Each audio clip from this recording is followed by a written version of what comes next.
recibí un mensaje del presidente de la Cámara, que él siempre está tuiteando y a la misma vez enviando por WhatsApp.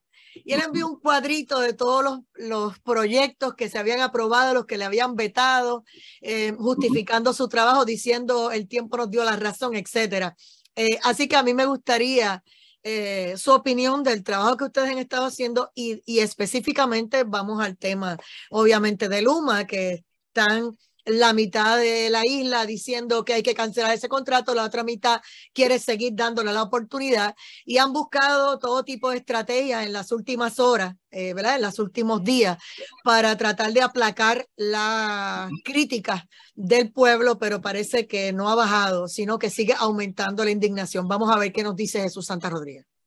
Pues mira, en el día de ayer la Cámara ha hecho varias cosas. Ese domingo se sometió a una resolución solicitando una información básica para poder por lo menos evaluar si el desempeño de Luma en este año y 2 meses ha sido aquel que cumpla con las estipulaciones que tenga el contrato.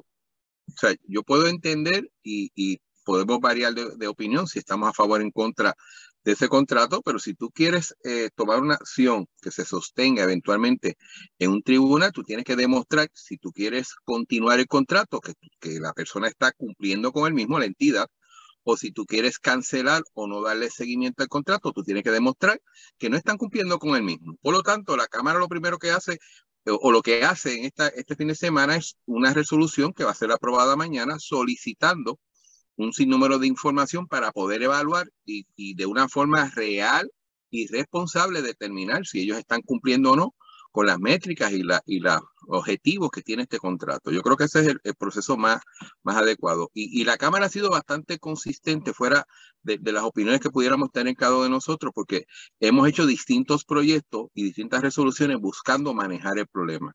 Fíjate que es distinto quizás a otros cuatrenios o otras organizaciones donde dice no, cancélalo y olvídate que pase después. El primer punto que trajo la Cámara de Representantes y lo planteó así en resolución al señor gobernador, que entendíamos que al 1 de junio del año pasado no debía de comenzar el contrato porque no estaban preparados y entendíamos que no tenían el personal para poder iniciar un tipo de contrato como tal, independientemente uno estuviera de acuerdo o no con el contrato. No se nos hizo caso, el tiempo nos dio la razón. El segundo punto que traímos fue, fíjate que hay gente que quiere eliminar el contrato. Nosotros lo que planteamos originalmente, oye, enmiéndalo. Y estuvimos con esa peleita, haz cambio el contrato, porque tal y como está, no defiende los mejores intereses del país.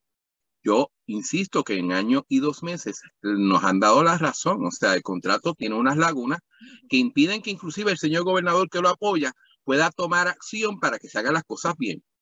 Eventualmente sometimos una resolución poniendo unos parámetros de lo que es la negociación con la Autoridad de Energía Eléctrica, su deuda.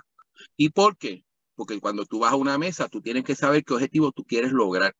Ahora mismo nadie sabe qué objetivo quiere lograr el gobierno, aunque negocie de buena fe.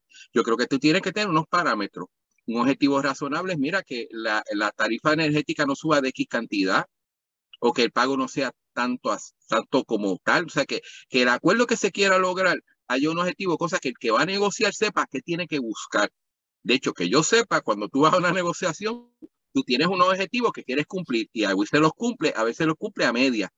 A mi entender, por lo menos a nivel del conocimiento público, el gobierno está sin poder definir realmente a dónde quiere llegar. Y esa resolución también surge de la Junta de la Cámara de Representantes, fue aprobada y lamentablemente vetada por el señor gobernador. Entre otros proyectos que hemos buscado solucionar el problema. Y yo creo que lo hemos hecho responsablemente. No hemos sido que tiramos una granada y todo esto explota. Y una de las cosas que me hicieron esta pregunta, me imagino que tú me la darás después, te la voy a contestar desde ahora. ¿Qué pasaría si el contrato se anula? O se anula. O sea, tú tienes o lo cancelo ahora o espero hasta noviembre y no lo renuevo. La realidad es que yo recomiendo, como hemos hecho en otros casos, por ejemplo, las foráneas, que no había una solución, es reunirnos todos.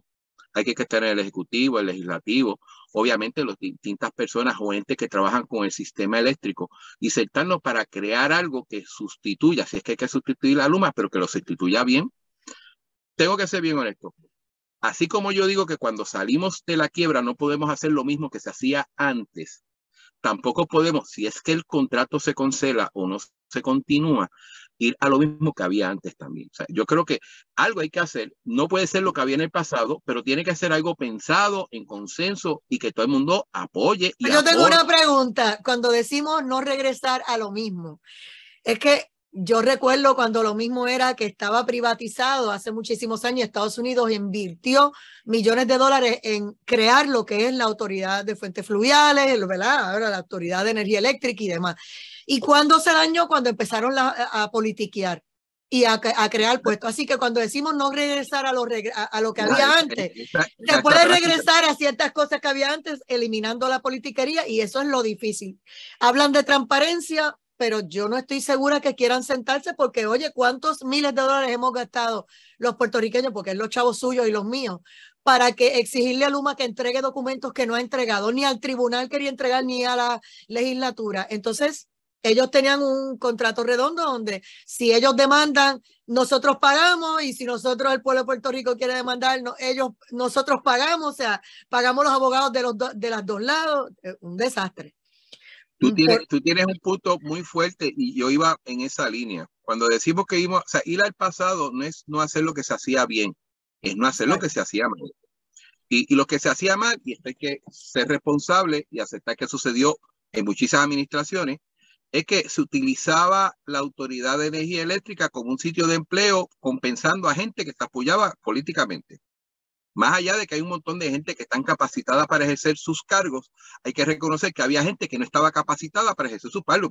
Por eso que su dirección no fue la mejor y por eso se llegó a donde tenía que llegar. O sea, la autoridad no se fue a quiebra por los celadores, ni por los ingenieros que trabajan en las plantas. Se fue a quiebra por las decisiones que se tomaron, tanto dentro como fuera, porque también en el ámbito político, los gobernantes utilizaban las estrategias de ellos políticas para implementarlas en la autoridad, sin contar que a futuro creara un problema. Estaban buscando ganar una elección, no importa qué pase después. Esas cosas no las podemos repetir.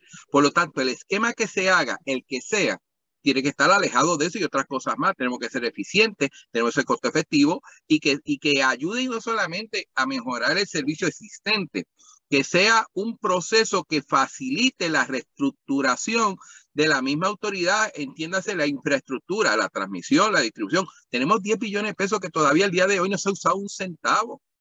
Y lo que se cambie, a donde se llegue, a donde se cambie esto, tiene que ser un modelo que sea ágil, que sea no político, que sea profesional y que ayude al país. Y tengo que decir, lamentablemente, tal y como corría esta corporación antes, no es el mejor momento, no es la mejor forma de hacerlo. Bueno, de lo que estamos hablando, de la ruta para salir de Luma, y que dice Rafael Tatito Hernández, presidente de la Cámara, que el tiempo le dio la razón. En junio del 2018, el PNP aprobó y se hizo ley. Como delegación de minoría, le votaron en contra el PPD a la ley de transparencia de los activos de la Autoridad de Energía Eléctrica, Luma. En mayo del 2021 ocurrieron dos cosas. Rechazaron la resolución de la Cámara 139 para asignarle 750 millones a Luma, y aprobaron la resolución de la Cámara 88 para posponer el inicio del contrato de Luma, que es lo que estabas hablando. La Junta de Control Fiscal aprobó el dinero y el gobernador vetó ese otro proyecto. En julio del 2021, la Cámara demanda a Luma para exigir información de gastos del fondo público. La Cámara prevalece en los tribunales, pendiente en el Senado. En el abril del 2022 aprobaron la resolución 315 para ordenar la cancelación del contrato de Luma, que esa es la que decimos que está pendiente en el Senado. En junio del 2022 el presupuesto fue aprobado. Se asignaron, ¿cuánto? 90 millones. 90 millones, ¿verdad? Para los empleados de la Autoridad de Energía Eléctrica. Esto fue aprobado. Quiero aclarar, Ada, en ese presupuesto que fue sometido por la Junta, que fue sometido por el señor gobernador, no incluía el dinero para pagar la nómina de aquellos empleados que iban a ser transferidos a la. Qué bonito. Los transferían sin chavo. Y gracias a las vistas públicas, y tengo que ser honesto, a la franqueza de los secretarios que nos plantearon, mira, yo voy a recibir 100 y pico de empleados, pero yo no tengo eso en nómina, es que nos dimos cuenta que en el presupuesto no había una partida para eso. Y ahí es que hacemos de parte de la legislatura esa asignación. Interesante. Entonces, tenemos en junio del 2022 que rechazaron el proyecto 1387 para quitarle 165 millones al Fondo del Seguro del Estado para Luma, que ustedes saben que en la Cámara estaban de vacaciones porque lo enviaron ese proyecto para el Senado, a la Cámara no le enviaron nada, así que estuvieron mirando para el techo, bueno, y saludándose a ver cómo iban las cosas, ¿verdad? Los viejos tiempos y cómo pasaron el verano, porque no tenían taller. Entonces, en julio del 2022, que estamos hablando de este año, el mes pasado, se aprobó el proyecto de la Cámara 1383 para la reestructuración de la deuda de la autoridad que el gobernador vetó y que hay un cabildeo intenso para que la Cámara y el Senado le pase por encima al veto del gobernador y se pueda trabajar con este proyecto. Y ahora en agosto, que es lo que nos está hablando el senador Jesús Santa Rodríguez, que radicaron el proyecto 1431, para que contratistas de la APP tengan que tener no solo capital, sino experiencia. Y el proyecto de la Cámara 1429 de la reestructuración de la Autoridad Energética. Y entonces lo que me estás diciendo para mañana lunes, mañana martes, ¿verdad? Mañana es que lo van a trabajar. Sí, mañana hay una resolución solicitando información para poder nosotros evaluar con la información que se tiene, no esperando por un portavoz de alguien o de otro, si realmente el desempeño que está llevando Luma cumple con las expectativas y los requerimientos del contrato, los que sean, ¿no? Alguien me preguntó que el negociado ya dijo que no cumplía. El problema que tiene el negociado es que la ley que no aprobamos, que el PPD le voté en contra, le quitó esos poderes al negociado y obviamente se los dio a las APP. En arroz y habichuela, oye, el negociado es el árbitro de todo el sistema eléctrico. Lo lógico hubiera sido que fueran ellos los que evaluaran el desempeño de cada una de las estructuras o de las entidades que participan en el sistema eléctrico de Puerto Rico. Entiéndase, AES, Ecoeléctrica, la misma autoridad, Luma. Sin embargo, para Luma ellos lo que hicieron fue, no, que lo hagas a las APP. Y pues yo, con mucho respeto, ¿verdad? Yo conozco al licenciado y sé de su capacidad como licenciado, pero yo no creo que la APP sea el organismo adecuado para dar un seguimiento adecuado y fiscalice como tiene que ser a Luma o a cualquier entidad que esté en este sistema, porque esa no es su función, ¿no? Pero representante, esa no es la misma que administra y evalúa el aeropuerto y no han dado pie con bola tampoco, no lo supervisan nada. Bueno, lo que pasa es que en el caso, fíjate, interesante tuviste esa PP del aeropuerto y se trajo la PP de carretera, te la traigo yo ahora. Ajá, lo hemos discutido. El que fiscaliza el contrato de los aeropuertos es la autoridad de puertos, no es la PP. Quien fiscaliza el contrato de la carretera PR22 y la PR5, que es Metropista, es la autoridad de carretera, no es la PP. ¿Por qué? ¿Quién debería tener mayor expertise o conocimiento sobre lo que son los puertos? Un aeropuerto, la autoridad de puertos. ¿Quién debería tener el mayor conocimiento para poder investigar y fiscalizar una APP de carretera? La autoridad de carretera.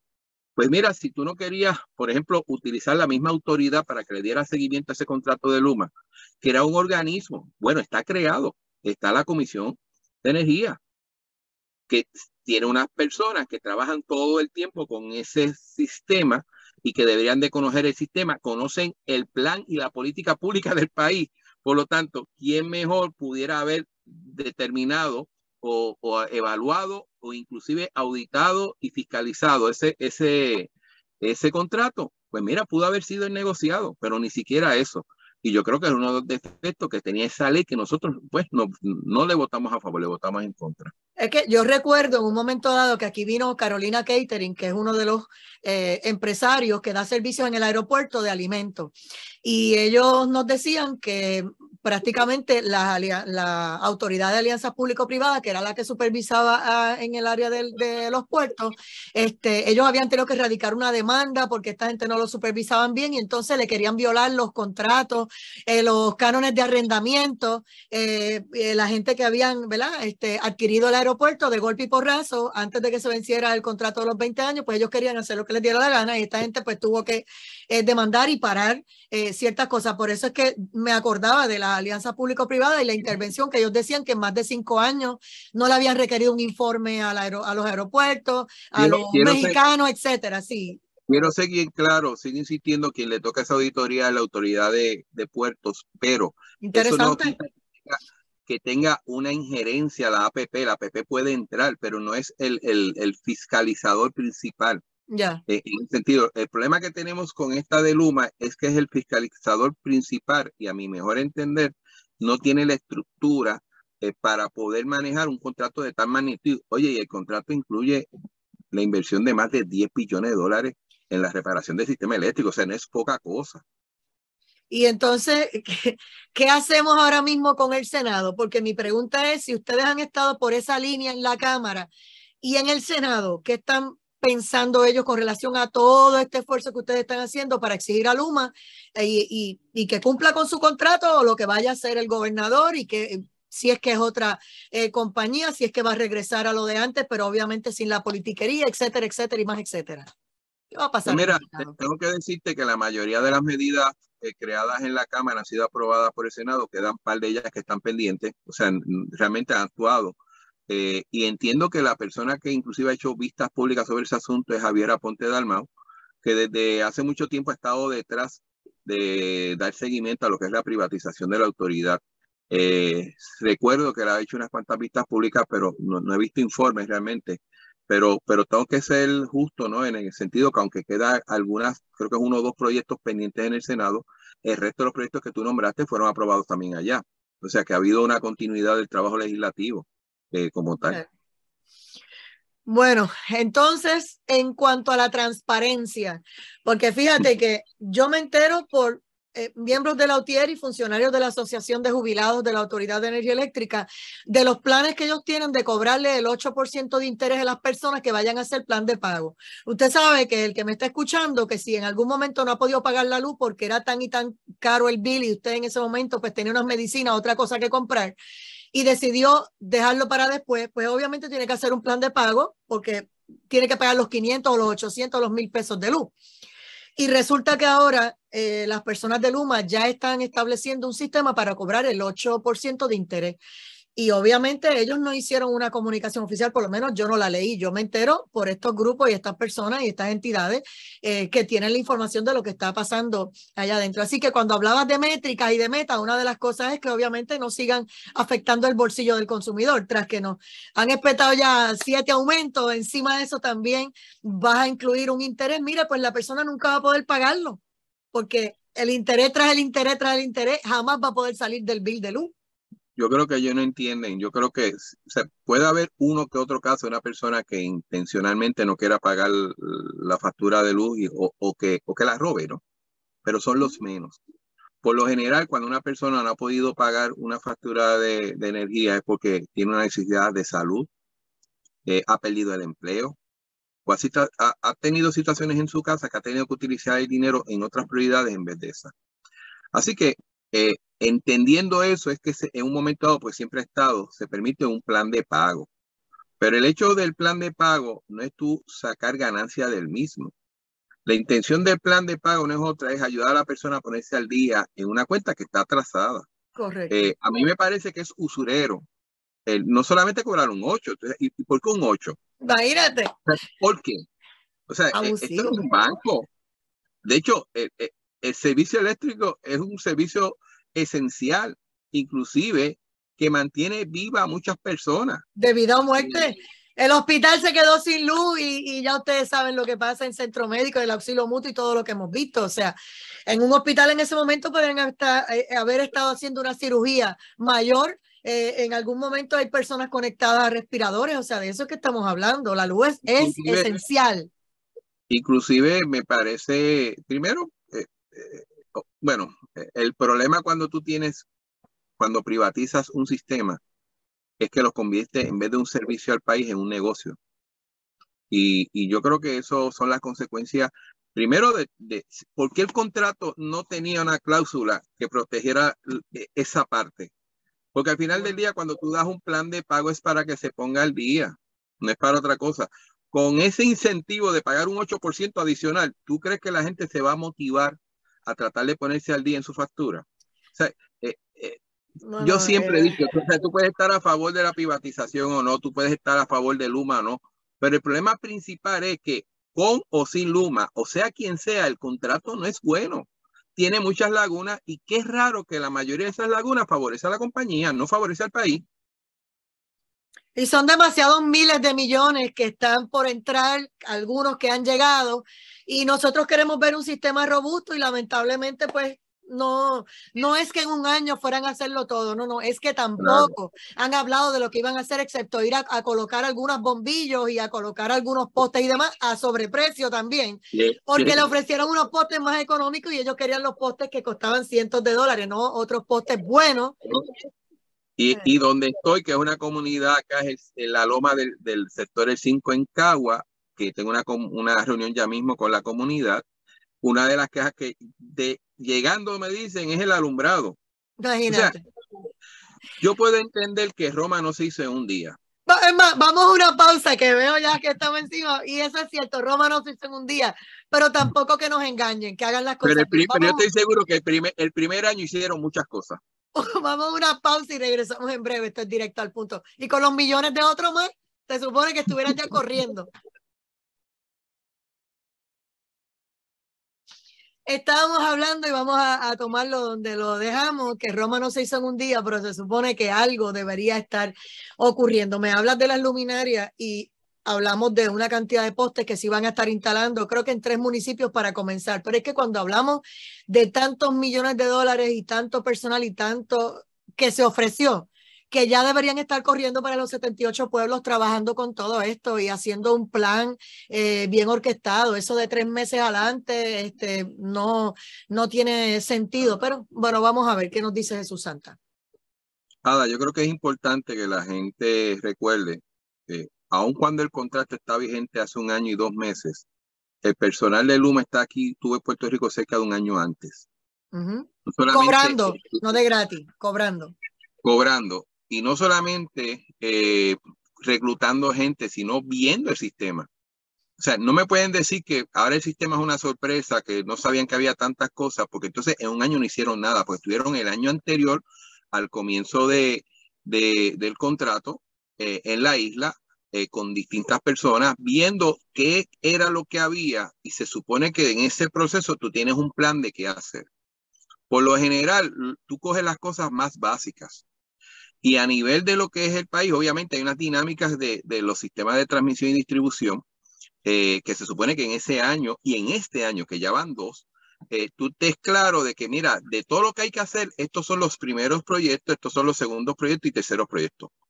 Y a nivel de lo que es luminaria, que es una cosa que nos impacta en todo, en seguridad de tránsito, en seguridad a nivel criminal, y otras cuestiones, yo diría hasta psicológicas. O sea, yo creo que no hay casa en un campo que no tengan una luminaria por diversas razones, ¿no?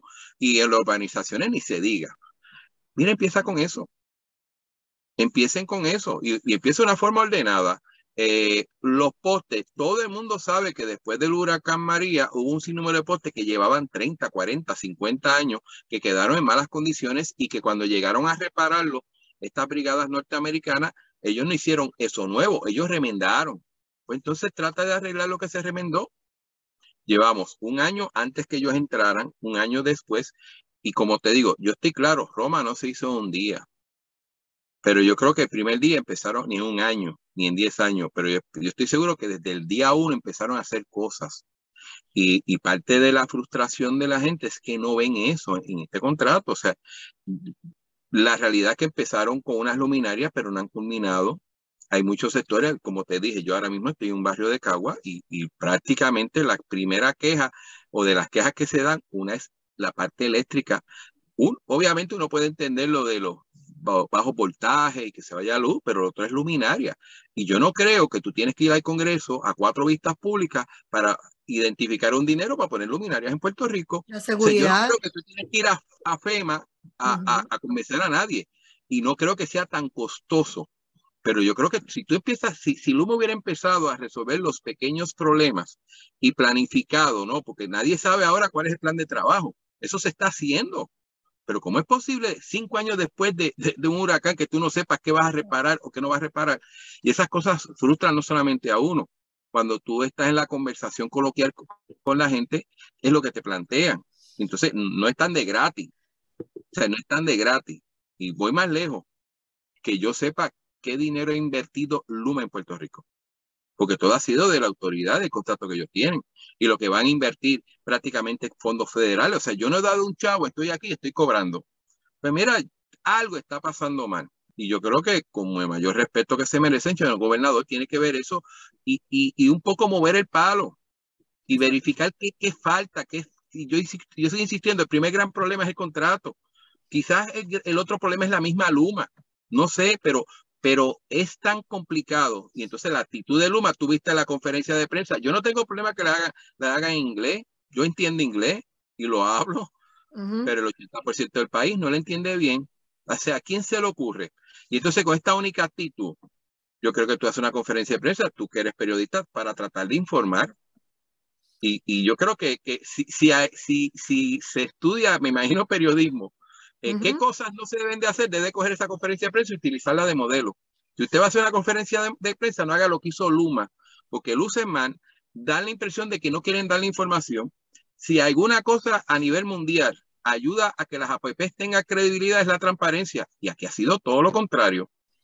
El idioma, mira, es que hay un punto, o sea, la rapidez, la inmediatez de uno salir de una conferencia de prensa y anunciar inmediatamente qué dijo el gobernador, el presidente de la Cámara, el Senado, el que sea. Cuando es así en inglés, la persona tiene que ir a traducirlo para entonces ponerle subtítulos para poder llevarle un mensaje al pueblo, sea en televisión o sea en radio, tiene que ir traduciendo y demás. Así que obviamente esa rapidez con la que se transmiten las cosas en vivo y demás, pues necesita ese traductor y demás. Así que los que lo puedan pagar, pues bien, pero no todo el mundo está en esa situación. Inclusive en Estados Unidos, de las pocas cadenas que tenían siempre un traductor era CNN. Por eso era que los latinos escuchaban esa emisora, porque las demás no tenían ese servicio. Y ahora, pues, obviamente también ha bajado la calidad de las noticias, etcétera, etcétera, y la gente se ha ido moviendo, ¿verdad?, a otros lugares y demás. Esos son otros 20 pesos. Pero el único que daba ese servicio en los 50 estados eran ellos. Así que aquí en Puerto Rico, si esa va a ser la modalidad, pues tienen que establecer la regla para que los medios también a su vez tienen que hacer arreglos. Sí, No, y yo pero estoy de esa seguro, forma, oye, yo conozco muchos periodistas y dominan el idioma inglés y te van a hacer las preguntas y ese tipo de cosas. O sea, si ellos lo están haciendo para que no le pregunten, creo que se cometieron un pequeño error. correcto. Pero la conferencia de prensa tú la haces para llevar un mensaje y el mensaje tú lo haces lo más sencillo posible y de una dinámica que lo entienda. O sea, si el Porque 95... el mensaje no es para los periodistas, el mensaje es para el pueblo. Y si el periodista entiende, pero como está en inglés, el periodista tiene que traducírselo. Y de qué manera, ¿verdad? Llevar el mensaje de una conferencia de media hora, 1 hora, a 5 minutos.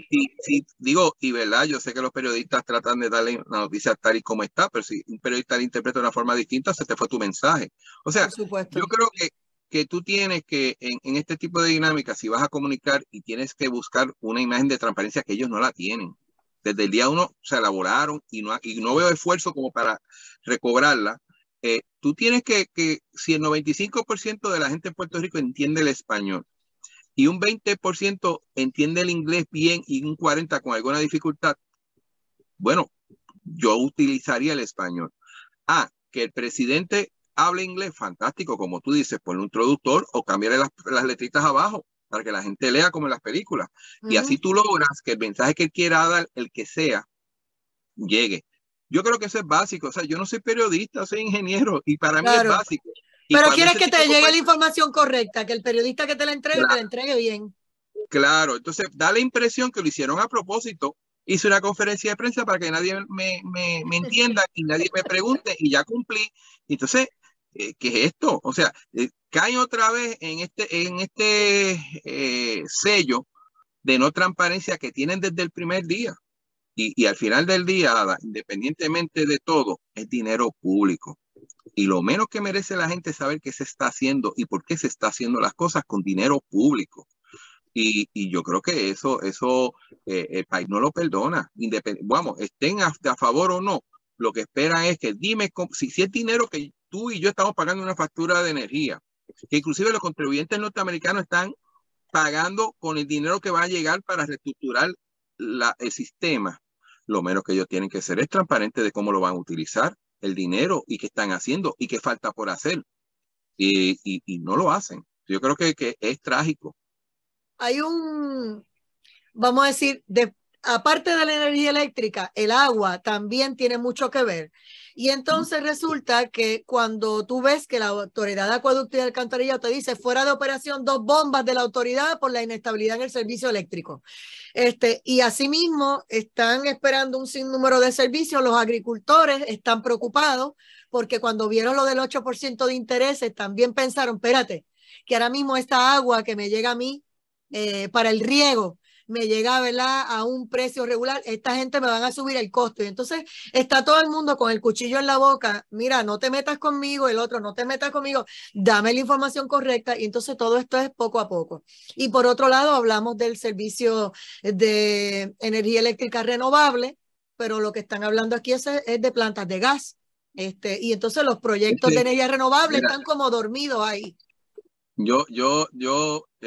Fíjate qué bueno que trae ese tema porque no mucha gente lo trae y esto cae un punto que yo creo que es muy riesgoso.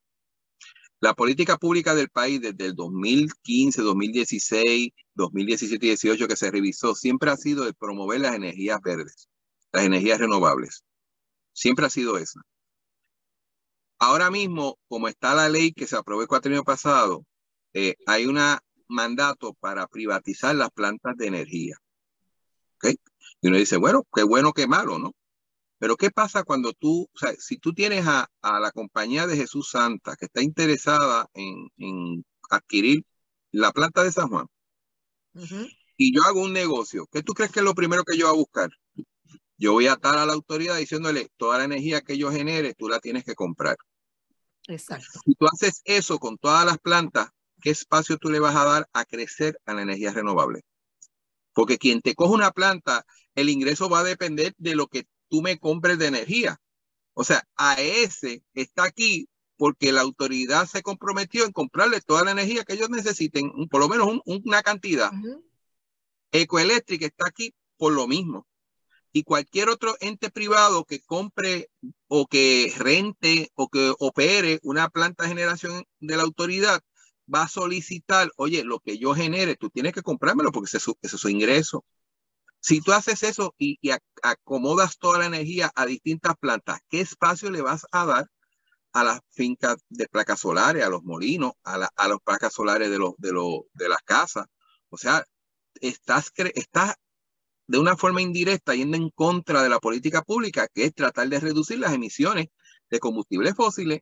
Y yo no sé por qué no ven eso. O sea, no, yo creo que si tenemos que movernos a mejorar la generación, tiene que ser multiplicando la cantidad de placas solares que se ponen en los techos de nuestras casas, facilitando a la gente hacerlo así.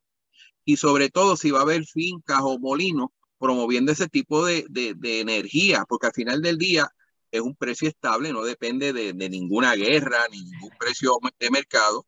Y segundo, oye, estamos ayudando al planeta. Pero algunos piensan que eso lo debe estar haciendo la Autoridad de Energía Eléctrica, no empresas privadas. Vemos en Europa y en otros lugares donde en las hileras de los expresos, ¿verdad? Donde hay, ¿verdad?, 4 carriles, pues entre medio de los 2 y 2 carriles, ahí hay una hilera de placas solares para darle servicio por ahí para todos los expresos habidos y por haber. ¿Y por qué aquí no se puede hacer?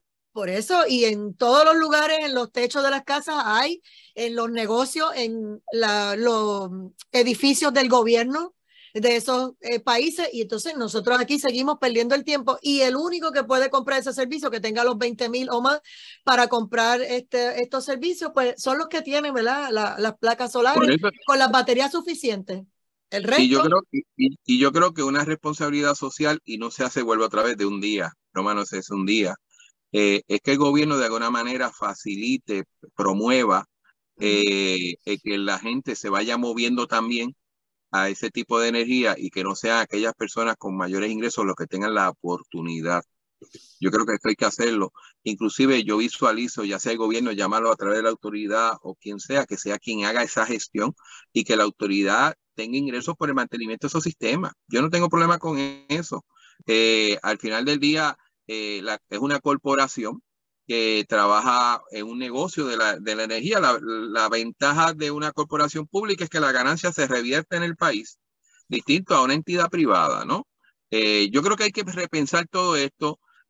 Vuelvo otra vez, el problema es cuando tú privatizas una generación, no es por 3 años, Ada, no menos de 20, 30 años, y entonces estás secuestrando ese desarrollo y ese movimiento a la energía renovable, no por 2 años, no por 5, por 30. ¿Y quiénes se afectan? Obviamente nosotros y las futuras generaciones. Estamos como con Prepanet, que se decía que el mejor sistema de internet era el de la Autoridad de Energía Eléctrica. Pero es que no se puede promover, y hasta es como si hubiera desaparecido del mapa, porque no podían hacerle competencia a las demás compañías. Entonces nosotros podemos dar un buen servicio de energía renovable y de diferentes cosas, pero como no podemos hacerle la competencia al resto, pues entonces, ¿de qué estamos hablando? Estamos afectando al bolsillo, afectando al ciudadano por beneficiar a quién o a quiénes. ¿Y por qué? Eso por qué, pues fíjate, este fin de semana dijo el gobernador Pedro Pierluisi Urrutia que buscará la reelección, y él dice, y cito, que le vamos a dar una pela al Partido Popular Democrático. Y como usted es miembro del Partido Popular Democrático, yo no sé si es que el PNP tiene suerte en este momento, que ustedes tienen una garata ya que no se sabe ni quién va a ser el candidato, y él jura que no va a tener primaria y que todo está chilling y no importa lo que esté pasando, si se puede caer el país en canto, él entiende que todo está bien. Todavía está como cuando Sila María Calderón y el Alejandro García Padilla, a 2 años de su elección, tuvieron que decir que no iban a correr más porque en 2 años no habían demostrado ninguna obra. Y asimismo está Pedro Pierluisi tratando de convencer a su gente de que no le hagan primaria, que no lo reten, y por el otro lado dice que ustedes, pues él va a barrer el piso con el PPD. Yo le pregunto a usted si usted ve lo mismo que Pedro Pierluisi. Mira, en el campo se dice mucho que una persona no vive en el país cuando tiene opiniones o ese tipo de expresión que van ajeno a lo que está pasando. Es obvio que tanto el PNP como el PPD tiene, y los demás partidos, no crea que ellos están tranquilos, tienen sus retos, ¿no? Sobre todo por la credibilidad que hemos perdido todos los partidos, unos más y otros menos, dentro de lo que es la gente, ¿no? Lo que antes era una esperanza de una persona cuando votaba por un partido para resolver los problemas, en estos momentos ha sido un reto. Y creo que los populares aceptamos esto, y yo estoy seguro que el PNP lo está viendo. Pero cuando tira yo no tengo problema que el gobernador trate de crear ánimo dentro de su colectividad, pero creo que tiene que ser un poquito más responsable. Yo creo que está fuera de todo tono. Yo creo que como está el ambiente político en la isla, aquí cambiaron muchas cosas, inclusive las elecciones, y los resultados de las elecciones no son los mismos que hace una década. Y no estamos hablando de 200 años, estamos hablando de 10 años. Así que el PNP, el PPD, tenemos unos grandes retos si queremos ganar una elección. No va a ser fácil para nadie. Yo lo reconozco así. Así que yo creo que el gobernador o vive en otro país o se le fue la mano tratando de animar sus huestes. Más allá de que, aunque no ha anunciado su candidatura, y tengo que reconocer que es un issue que tiene el PNP y yo doy todo el espacio para ello, el hecho de que la comisionada residente esté tomando posiciones distintas o en contra a las tomadas por el señor gobernador, en la política, el libre política 101 dice que si tú vas a retar a alguien, lo primero que tú haces es diferenciarte. Y los que sabemos un poquitito de política, sabemos que cuando una persona empieza a tomar decisiones o opiniones distintas a la que tiene otra persona, la posibilidad de que ese reto llegue es alta. Así que vamos a ver lo que pasa. Yo no soy pitonizo, no adivino el futuro. Quedan 2 años y medio casi, o por lo menos 2 años, 3 meses para las próximas elecciones, que eso es una eternidad en la política. Yo creo que el gobernador tiene que dedicarse a tratar de hacer el trabajo. Y lamentablemente yo creo que está muy por debajo de las expectativas de la gente. Tiene sus problemas, tanto así que lo pueden retar en su partido o existe esa posibilidad. Así que más allá de la dinámica política, que bueno, una convención política, yo creo que tiene que dedicarse a gobernar. Y más allá de que él mejore su imagen, oye, al final del día, Ada, y fuera de las diferencias políticas, yo creo que el país eche para adelante. Eso es todo. Y para que eche para adelante, todo el mundo tiene que hacer su trabajo. Mira, cuando traigo esto, no es una crítica constructiva, porque si vamos a recordar, por ejemplo, a Pedro Rosselló González, en su primer cuatrienio, él hizo una obra y se metía en unos lugares y hacía unas cosas que la gente, el de a pie, te podía hablar de que estaba el Choliseo, que estaba el tren urbano, que estaba el superacueducto y que tenía la tarjeta de salud. Ah, si es lo mejor, no fue lo mejor, nos trajo problemas económicos porque endeudó más. Eso es una cosa, pero estamos hablando de que el pueblo reconocía el de a pie, el que vivía en el residencial público como el que vivía en una urbanización cara, el que tenía un Mercedes como el que tenía un carrito, ¿verdad? Un chimistrufio, sabía lo que estaba pasando en la isla. Ah, en el segundo cuatrienio pasó como Alibaba y los 40 ladrones, que todo el mundo se recostó y abusaron y quisieron robar por todos los chavos. También lo sabemos. Estamos hablando del reconocimiento de una obra y en un momento dado hay partidos como el Partido Popular Democrático que tuvieron que dar un paso atrás. Dos de sus gobernadores, dos, porque dijeron, no puedo, no tengo obra para presentar, arrancaron.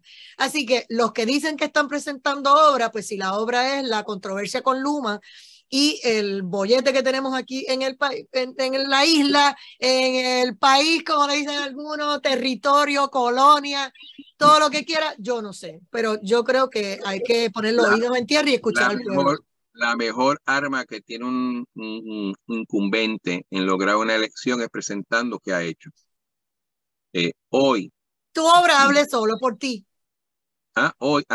Que tu obra hable por ti.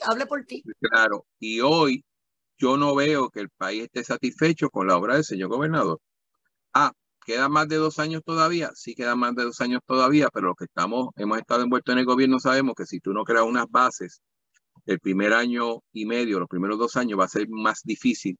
Los próximos 2, tú sacar algún tipo de provecho u obra que va a ser necesaria para tú poder echar hacia adelante. Yo, pues nada, lo dejo así. Obviamente ellos tendrán que, el gobernador, evaluar su desempeño, se encuestarán, ese tipo de cosas.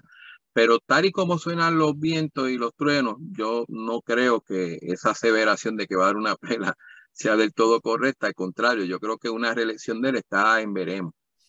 Lo que yo creo es, y para cerrar, que en Puerto Rico la gente está muy atento a lo que está pasando y todos los partidos, los nuevos emergentes como los partidos establecidos desde hace muchos años, deben decirle bien qué es lo que van a hacer, porque el pueblo no se está comiendo los embustes y los chichichijá y el vacilón. Ya la gente no está para eso en ninguno de los partidos, ni en el PPD ni en el PNP, además hasta en el PIB, que se le están yendo para Victoria Ciudadana y para otro lado, por lo mismo tampoco les gusta el chichichijá. Ya la gente se cansó, así que yo no sé lo que van a hacer. Tienen 2 años, pero lo cierto es que cuando uno escucha este tipo de cosas y ve cómo está la ebullición en la calle, no me gusta lo que veo. Gracias, Jesús Santa Rodríguez, por haber estado con nosotros. Siempre un placer. Un abrazo, pausamos y regresamos, amigos. Esto es Directo al Punto.